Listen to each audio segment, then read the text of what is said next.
नमस्कार दोस्तों, जीएस वाणी में आप सभी का स्वागत है। बहुविकल्पीय प्रश्नों की यह श्रृंखला जो बिहार विशेष पर आधारित है। हमने अभी तक देखा इसमें मगध का कैसे उत्थान हुआ, उस पर कौन कौन से राजवंश ने अभी तक शासन किया, उनके बारे में थोड़ा बहुत देखा। आगे हम देखते हैं मगध पर सर्वाधिक शक्तिशाली वंश कौन सा रहा। वो मौर्य वंश रहा और उसके संस्थापक और इससे संबंधित विषयों पर यहाँ ध्यान दे रहे हैं। मौर्य साम्राज्य का संस्थापक कौन था? चंद्रगुप्त मौर्य था, जो अपने गुरु, परामर्शदाता, आगे चलकर प्रधानमंत्री चाणक्य की मदद से धनानंद को, जो कि नंद वंश का अंतिम शासक था, उसको उखाड़ फेंका और मौर्य वंश की नींव डाली। मौर्य साम्राज्य की राजधानी पाटलिपुत्र थी। चंद्रगुप्त मौर्य ने मगध की सत्ता किसकी सहायता से प्राप्त की थी? चाणक्य की सहायता से, जिनका अन्य नाम विष्णुगुप्त भी है, कौटिल्य भी है। मौर्य साम्राज्य की स्थापना कब हुई थी? मौर्य साम्राज्य की स्थापना 320 ईस्वी पूर्व में हुई थी। यूनानी दूत मेगास्थनीज किसके दरबार में पाटलिपुत्र आया था?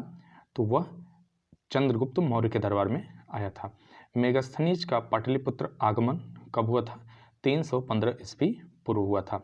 और मेगास्थनीज की पुस्तक का क्या नाम है? आप लोग कमेंट करके यहाँ बता सकते हैं कि मेगास्थनीज ने कौन सी पुस्तक लिखी थी जिसमें उसने पाटलिपुत्र के बारे में जिक्र किया है।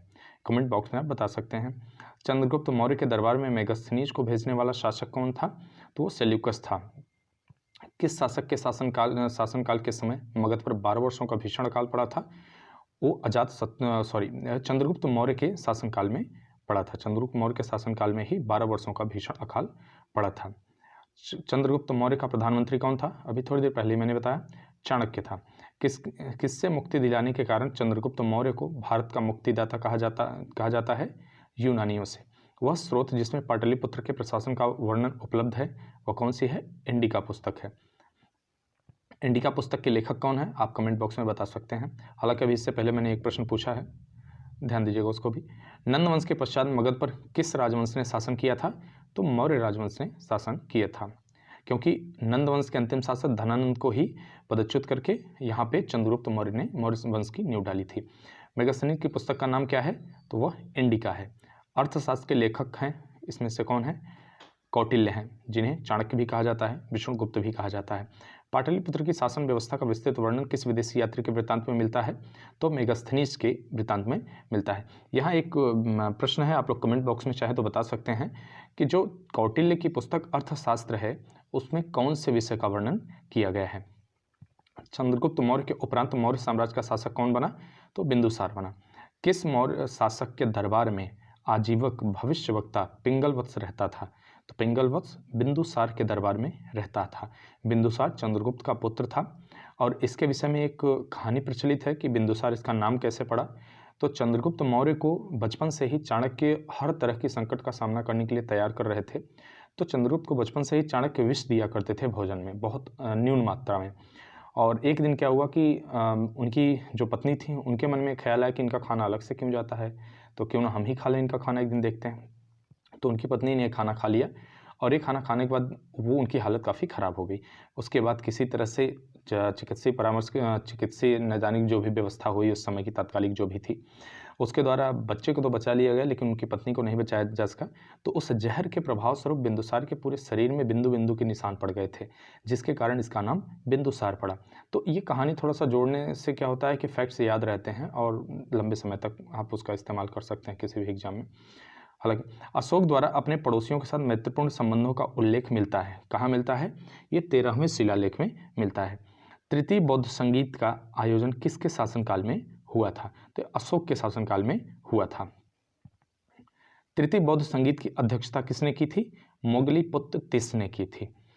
देखिए यहाँ पुत्र भी लिखा है, चूँकि पाली वगैरह में तिस जो है त्र न बोल के त बोल दिया जाता है, तो मोगली पुत्र भी कहीं कहीं मिल सकता है, तो ये ध्यान रखिए। तृतीय बौद्ध संगीत का आयोजन कहाँ हुआ था?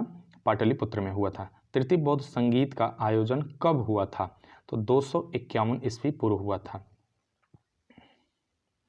किस मौर्य शासक ने कलिंग पर विजय प्राप्त की थी? अशोक द्वारा। और यही अशोक का अंतिम युद्ध था। कलिंग में भीषण नरसंहार हुआ था, जिसके बाद अशोक का हृदय परिवर्तन हो जाता है और वह जो है युद्ध भेरी की जगह युद्ध घोष की जगह धम्म घोष की घोषणा कर देता है और शस्त्र त्याग देता है। किस युद्ध में हुए भारी तबाही तथा जान माल की, हाँ अगला प्रश्न वही है ही, जान माल की हानि को देखकर अशोक का हृदय परिवर्तित हुआ, उसने युद्ध नीति त्याग कर धम्म नीति की घोषणा कर दी। तो कलिंग के युद्ध की। अशोक का धम्म था नैतिक आचार संहिता, मतलब अशोक का धर्म था। यहाँ पे जो है पाली में मैंने पहले भी बता चुका है, तो शब्दों को जो है थोड़ा सा उनका पतन हो जाता है, इस वजह से उनमें बदलाव आता है। चूँकि मैं इससे पहले भी बता चुका हूँ, संस्कृत के से प्राकृत बना, प्राकृत से पाली जो है पाली बने, इसमें आके उसके बाद अपभ्रंश बना, फिर अवहट्ट बना, फिर हिंदी बना। इस तरह से भाषाओं का विकास है इसमें। तो मौर्य साम्राज्य का केंद्रीय न्यायालय कहाँ स्थित था? मौर्य साम्राज्य का केंद्रीय न्यायालय पाटलिपुत्र में स्थित था। अशोक ने अपने धम्म यात्रा के अंतर्गत सर्वप्रथम किस जगह की यात्रा की थी? तो वह कुशीनगर की थी। अशोक ने अपने धम्म यात्रा के अंतर्गत बोध गया की यात्रा अपने अभिषेक के किस वर्ष में की थी? तो वह अपने अभिषेक के 10वें वर्ष में की थी।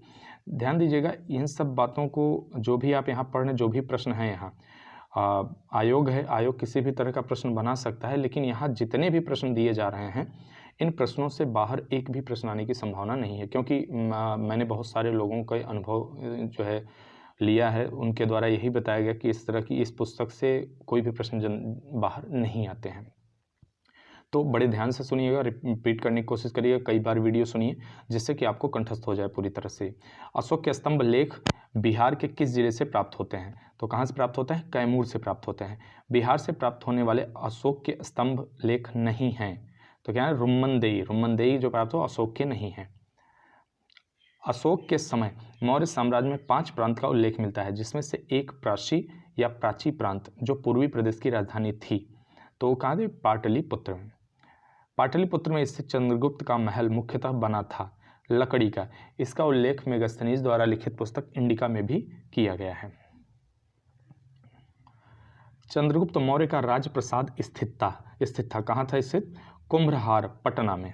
कुम्भरहार के 80 स्तंभों वाला मौर्यकालीन सभागार या राजमहल का अवशेष मिला है वहां से।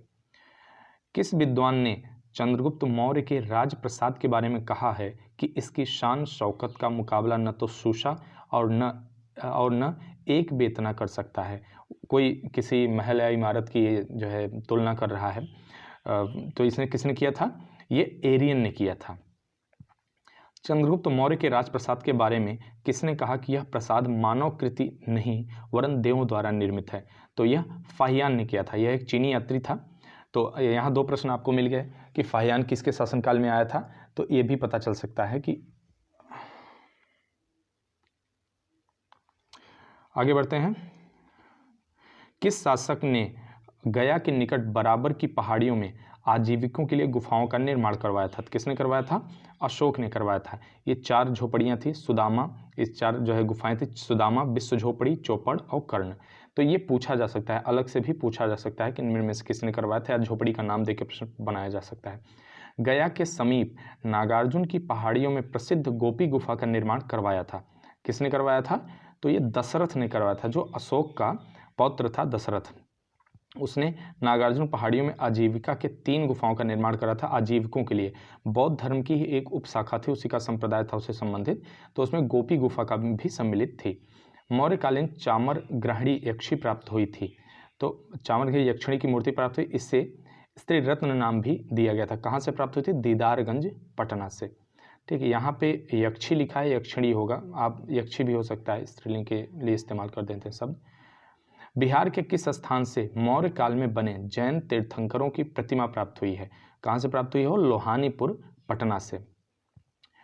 पाटलिपुत्र के भवन निर्माण, नगर निर्माण तथा सुंदरता का वर्णन किया गया है, किसमें किया गया है? मेगास्थनीज ने किया है।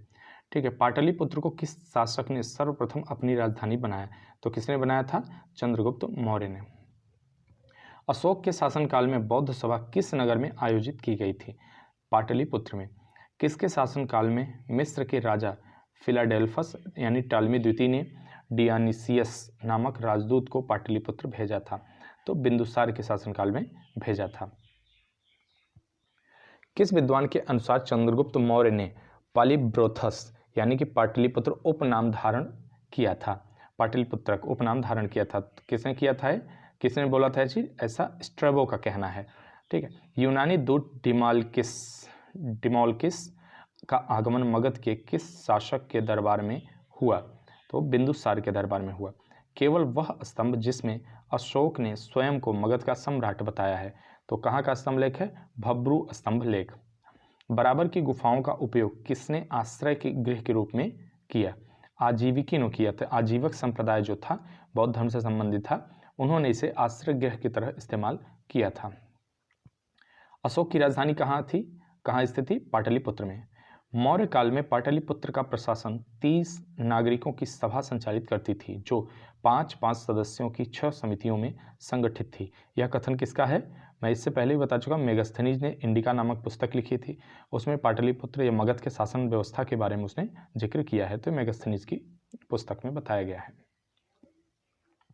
मौर्य प्रशासन के संबंध में कौन सा कथन सही है? उपरोक्त सभी। वो उस समय करों का पर्याप्त बोझ था जनता पे। प्रशासन तंत्र काफ़ी कठोर था, यह केंद्रीकृत था, मतलब सारी शक्तियाँ राजा में केंद्रित होती थी, सम्राट में केंद्रित होती थी।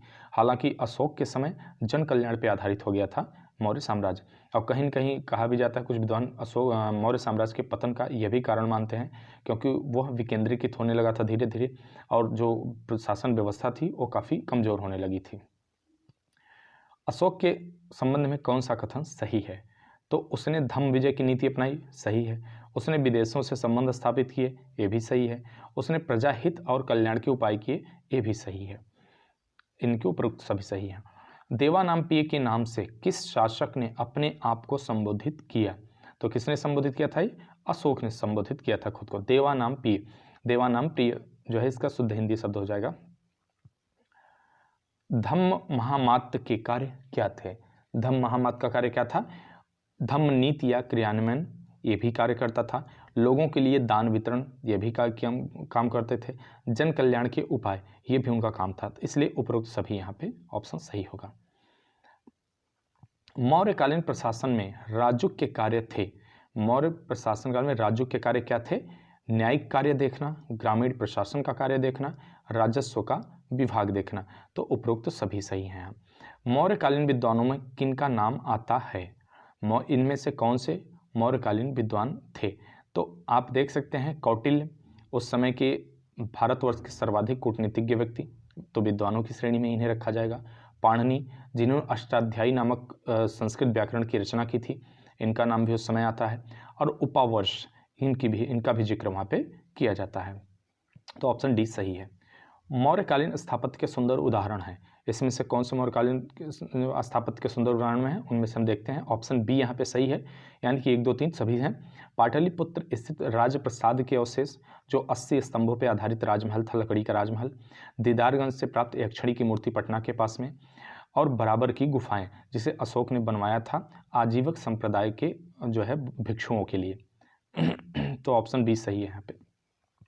अशोक की धम्म नीति की जानकारी मिलती है, कहाँ से मिलती है? द्वितीय स्तंभलेख से, द्वादश स्तंभ शिलालेख से, द्वादश मतलब 12 शिलालेख से, 7वें शिलालेख से, उपरोक्त सभी से प्राप्त होती है। अशोक के किस अभिलेख में दान और धम्म दान के अंतर को स्पष्ट किया गया है? तो किसमें किया गया है? 9वें शिलालेख में। ऑप्शन सी सही है इसका। मौर्य साम्राज्य के पतन में कौन सा कारण शामिल नहीं है? तो कौन सा शामिल नहीं है? आर्थिक कारण, क्योंकि मौर्य साम्राज्य में आर्थिक स्थिति इतनी दयनीय नहीं हुई थी कि वह पतन का एक मुख्य कारण बन सके। लेकिन विद्वानों का विभिन्न प्रकार का इसमें मत है। कुछ लोगों का मानना है कि अशोक द्वारा धम्म नीति का पालन, अत्यधिक जोर देना धम्म नीति पे, यह पतन का कारण रहा। हालांकि अशोक ने कभी हथियार शस्त्र नहीं त्यागे थे। उसका सीधा सीधा कहना था कि अगर आवश्यकता पड़ी तो वह शस्त्र उठा भी सकता है। लेकिन यहाँ सबसे जो प्रभावी कारण माना जा सकता है वह है उत्तराधिकारियों की अयोग्यता। हाल फिलहाल मौर्य साम्राज्य को यहीं हम समाप्त करते हैं, इससे संबंधित क्वेश्चन को। अब हम देखते हैं मौर्योत्तर बिहार के बारे में। तो मौर्योत्तर बिहार के बारे में देखते हैं, यानी कि मौर्यों के बाद मगध पर शासन कौन करता है या बिहार पर शासन कौन करता है। तो यहाँ देख रहे हैं, मौर्य साम्राज्य के उपरांत मगध पर किस वंश का शासन स्थापित हुआ? तो शुंग वंश का शासन स्थापित हुआ। शुंग वंश का शासनकाल 185 से 75 ईस्वी पूर्व रहा। और मौर्य साम्राज्य का जो अंतिम शासक था दशरथ था, उसको इस शुंग वंश के जो शासक था उसने पुष्यमित्र था, वह उसे अपदस्थ कर देता है और अपदस्थ करके स्वयं शासन पे संभालना शुरू कर देता है, शासन संभाल लेता है। शुंग वंश का संस्थापक कौन था? शुंग वंश का संस्थापक पुष्यमित्र था। पुष्यमित्र का शासनकाल इसमें बताया 185 149 ईस्वी पूर्व तक माना जाता है। किस शुंग शासक ने पाटलिपुत्र में स्थित कुक्कुटराम विहार को 3 बार नष्ट करवाने का प्रयत्न किया था? तो वह कौन था? पुष्यमित्र था। पुष्यमित्र ने ब्राह्मण धर्म का पुनरुद्धार तथा बौद्धों के साथ उत्पीड़क और आक्रामक व्यवहार किया था। पाटलिपुत्र पर यवन डेमेट्रियस का आक्रमण किस वंश के शासन समय हुआ था? वह शुंग वंश के शासन के समय हुआ था। पाटलिपुत्र पर डेमेट्रियस का आक्रमण हुआ था। कब हुआ था? 185 ईस्वी पूर्व में। यह शुंग का शासन ही था। मगध में प्रथम ब्राह्मण राज्य स्थापित किया था। किसने किया था? उसने पुष्यमित्र ने किया था। पुष्यमित्र ब्राह्मण वंश से संबंधित था। शुंग वंश के पतन के बाद मगध पर किस वंश का शासन स्थापित हुआ? तो वह कण्व वंश का शासन स्थापित हुआ। कण्व वंश का शासन 75 ईस्वी पूर्व से 30 ईस्वी पूर्व रहा है। कण्व वंश का संस्थापक वसुदेव था। शुंग वंश का अंतिम शासक देवभूति की हत्या कर उसके सचिव वसुदेव ने कण्व वंश की नींव डाली। कण्व वंश की सत्ता समाप्त की। किसने समाप्त की? आंध्र सातवाहनों ने। आंध्र सातवाहनों ने यहाँ आक्रमण करके यहाँ की सत्ता, कण्व की सत्ता समाप्त कर दी थी। कण्व वंश के उपरांत पाटलिपुत्र पर कुछ समय के लिए किस वंश के राजाओं ने शासन किया था? तो वह जो मित्र वंश के राजाओं ने शासन किया था। Option B. शुंग कला के उत्कृष्ट नमूने बिहार के किस स्थान से प्राप्त होते हैं? बोध गया से प्राप्त होते हैं। कनिष्क ने पाटलिपुत्र के किस बौद्ध विद्वान को अपने दरबार में प्रश्रय दिया था? अश्वघोष को। कनिष्क पाटलिपुत्र के राजा को बुरी तरह परास्त किया तथा हर्जाने के रूप में वह यहाँ से अश्वघोष, बुद्ध का भिक्षा पात्र तथा एक अद्भुत मुर्गा ले गया था अपने साथ ही। मगध पर शासन करने वाले राजवंश का सही क्रम है। तो इसमें हमें देखना है कौन कौन से वंश शासन किए थे। तो पहला कौन सा था, हम इससे पहले पढ़ भी चुके हैं। तो यहाँ पे पहला वंश जो था वो हर्यक वंश था। तो इसलिए ऑप्शन ए और डी एलिमिनेट हो जाते हैं। ऑप्शन ए डी हो ही नहीं सकते। तो बी सी से हम स्टार्ट करते हैं कि बी और सी में कौन से हो सकते हैं।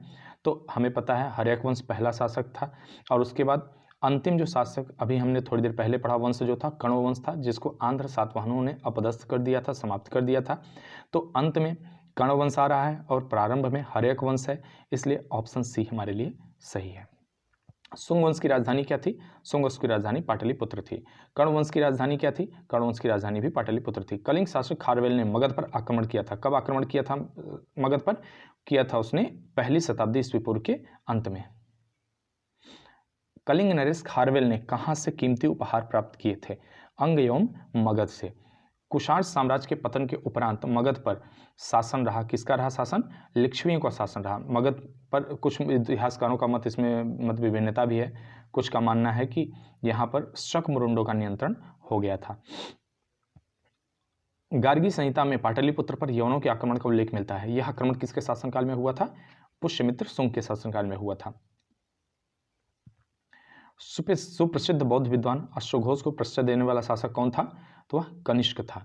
यहाँ पे मौर्योत्तर साम्राज्य भी समाप्त होता है। अब हम अगली वीडियो में अपने गुप्तकालीन बिहार के बारे में पढ़ेंगे। और जैसा कि आप लोगों को पता भी होगा, इतिहास पढ़ा होगा आपने, गुप्त काल को भारत का कला साहित्य की दृष्टि से स्वर्ण काल माना जाता है। तो यह भी बहुत ही महत्वपूर्ण रहेगा, जिस तरह से मौर्य साम्राज्य भी महत्वपूर्ण रहा। हालांकि इससे पहले भी हमने जितने वंश पढ़ा है उसके बारे में गुप्तोत्तर के अलावा मौर्य साम्राज्य भी रहा है हमारा, और जो उससे पहले नंद वंश रहा है, हर्यक वंश भी रहा है। यहाँ से भी 1-2 प्रश्न आने की संभावना पूरी तरह बनी रहती है। तो अगर आपको वीडियो अच्छी लगी तो लाइक करिए, सब्सक्राइब करिए और दोस्तों तक पहुँचाने की कोशिश करिए अपने ज़्यादा से ज़्यादा। और ये भरोसा रखिए कि इस वीडियो से बाहर आपके प्रश्न नहीं आने वाले हैं। अगर आप इसको बार बार सुनते हैं तो आपको ये कंठस्थ हो जाएगा। और